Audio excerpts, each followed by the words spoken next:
హాయర్స్ welcome to our channel. ఒకవైపు Trump Musk మధ్య గొడవలు విపరీతంగా జరుగుతున్న నేపథ్యంలో అటు ట్రంప్ మొత్తం మస్క్ సంబంధించిన బిజినెస్ దెబ్బతినడం, అతని టెస్లా షేర్లు పడిపోవడం ఇదంతా కూడా చూస్తున్నప్పటికీ మస్క్ మాత్రం ఏమాత్రం తగ్గడం లేదు. తన మొత్తం కూడా ప్రపంచవ్యాప్తంగా కూడా విస్తరించే పనిలో పడ్డాడు. ఇప్పుడు తన స్టార్లింక్స్ ని కూడా భారత్లో కూడా ఓపెన్ చేస్తున్నారు. ఇంటర్నెట్ సేవలు అయితే అందించబోతున్నారు.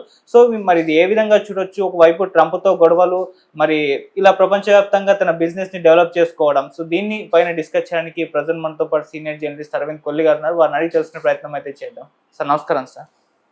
సార్ ఒకవైపు అలా గొడవలు జరుగుతున్నప్పటికీ మస్క్ మాత్రం ఎక్కడా తగ్గట్లేదు. సో ఇటు స్టార్లింక్స్ ని కూడా ఇండియాలో ఎస్టాబ్లిష్ చేసే ప్రయత్నం చేస్తున్నారు. మొదట్లో దీనిపైన అభ్యంతరాలు వ్యక్తమైనప్పటికీ ఇప్పుడు అన్ని ఓకే అయిపోయి సార్ట్అవుట్ చేసుకొని అయితే చేస్తున్నారు. మరి గొడవలు ఇది ఏ విధంగా కంపేర్ చేసి చూడొచ్చు సార్? అంటే ఇంటర్నెట్ సేవలకి సంబంధించిన విషయంలో ఇప్పుడు ఏదైతే స్టార్లింక్ ప్రవేశం భారత్లో ఒక పెద్ద సంచలనం కాబోతుంది అనేటువంటి విషయంలో అనుమానం లేదు. సరికొత్త టెక్నాలజీతోటి శాటిలైట్ని డైరెక్ట్గా శాటిలైట్ నుంచే ఇక మధ్యలో గ్రౌండ్ గేట్వేతో సంబంధం లేకుండా శాటిలైట్ తోటి ఒక వర్చువల్ గేట్వే క్లియర్ చేసి ఇంటర్నెట్ ఆధారిత సేవలు కానీ ఇంటర్నెట్ సేవలు కానీ ఇవ్వబోతున్నటువంటి పరిస్థితి. ఇది స్థానికంగా ఉన్నటువంటి ఇంటర్నెట్ సర్వీస్ ప్రొవైడర్లుగా ప్రధాన సర్వీస్ ప్రొవైడర్లుగా ఉన్నటువంటి సంస్థలన్నీ కూడా ఇప్పుడు తప్పనిసరి అంగీకరించాల్సిన పరిస్థితి వచ్చింది. ఇప్పుడు ఈ నేపథ్యంలో స్టార్లింక్ భారత్లో ప్రవేశం అమెరికాలో మారుతున్నటువంటి రాజకీయాలు, అమెరికాలో మారుతున్నటువంటి వాణిజ్యపరమైనటువంటి మార్పులు ఏ రకమైనటువంటి ప్రభావం చూపబోతుంది అనే ఆసక్తి అయితే ఉంది. దీంతోపాటు పలు దేశాల్లో మస్క్ విస్తరిస్తున్నటువంటి వ్యాపార సామ్రాజ్యం ఏదైతే ఉందో, భారత్లో లాంటి దేశాల్లో టెస్లా ప్రవేశం అనేది ఒకటి ఎంతైతే డిస్కషన్ ఉందో, వీటన్నిటి మీద అంతర్జాతీయంగా మారుతున్నటువంటి రాజకీయ ప్రభావాలు కానీ అమెరికా ప్రభుత్వాన్ని నాయకత్వం వహిస్తున్నటువంటి ట్రంప్కి, అమెరికా పెద్ద వాణిజ్య సంస్థ అయినటువంటి మస్క్ గ్రూప్కి మధ్య జరుగుతున్నటువంటి విభేదాలు, పరిష్కారాలు,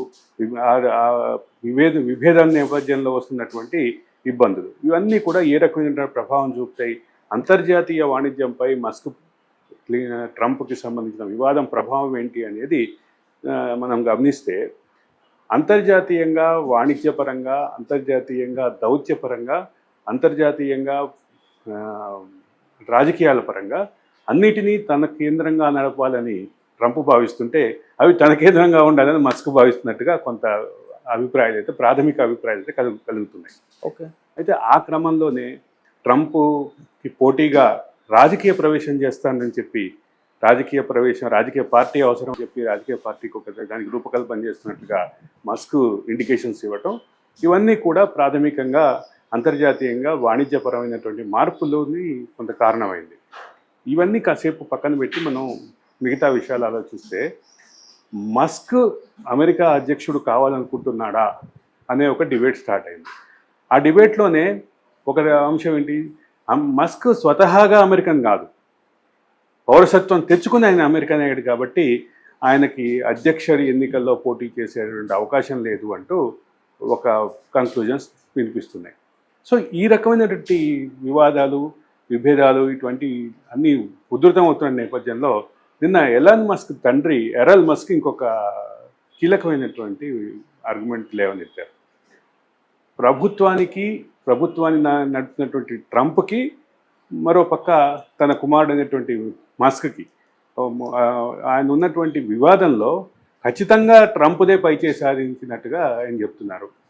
పైచేయి సాధించడంతో పాటు అమెరికా అధ్యక్షుడిగా ఉన్నందువలనే ఆ పైచేయి సాధించడం జరిగింది అని అన్నారు.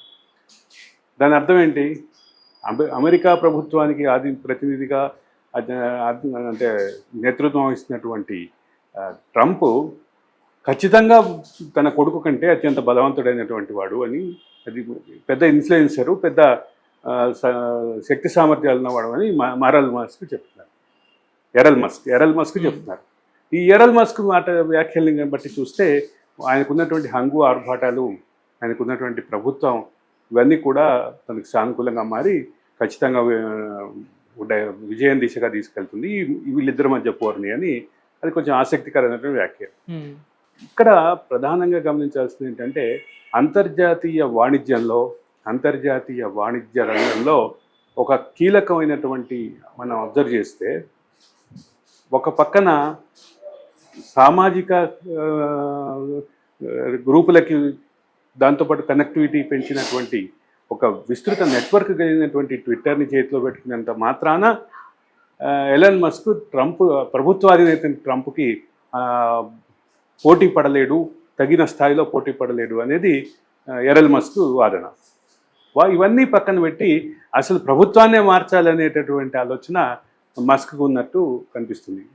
ఈ ఎలన్ మస్క్కి ఉన్నటువంటి ఈ ఆలోచనకి ఆచరణ రూపమే ఈ పార్టీ కానీ, పార్టీతో పాటు అవకాశం ఉంటే ఉపాధ్యక్షుడిని అధ్యక్ష పదవిలో పెట్టి అధ్యక్షుడి మీద అవిశ్వాసం పెట్టి ఇంపీచ్మెంట్ పెట్టి తర్వాత ఆయనని దింపేసి ఉపాధ్యక్షునికి అధ్యక్షుడయ్యే అవకాశం కల్పించాలనే వాదనకి ఎలన్ మస్క్ సపోర్ట్ చేయటం. వీటన్నిటిలో ఒక పొలిటికల్ క్లారిటీ అయితే క్లియర్.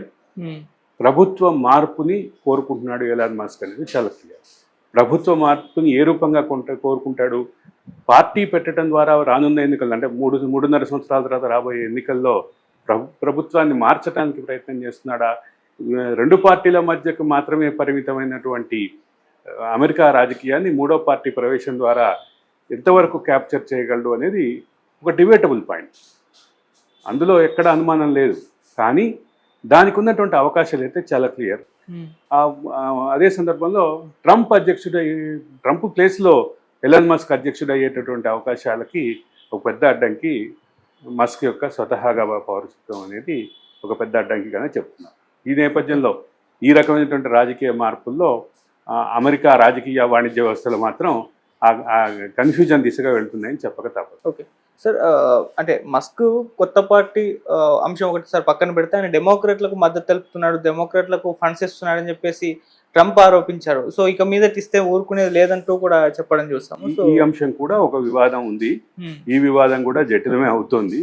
అంటే అమెరికన్ సమాజంలో రాజకీయ పార్టీ అయినటువంటి డెమోక్రాట్లకి ఒక వ్యాపార సంస్థ మద్దతు ఇవ్వటం ద్వారా రాజకీయపరమైనటువంటి భేదాలే తప్ప వేరే రకమైనటువంటి ఇబ్బందులు లేదు. వాళ్ళకి ఫండ్ చేసడం ద్వారా టెర్రరిస్టులకు ఫండ్ చేసినట్టే కాదుగా.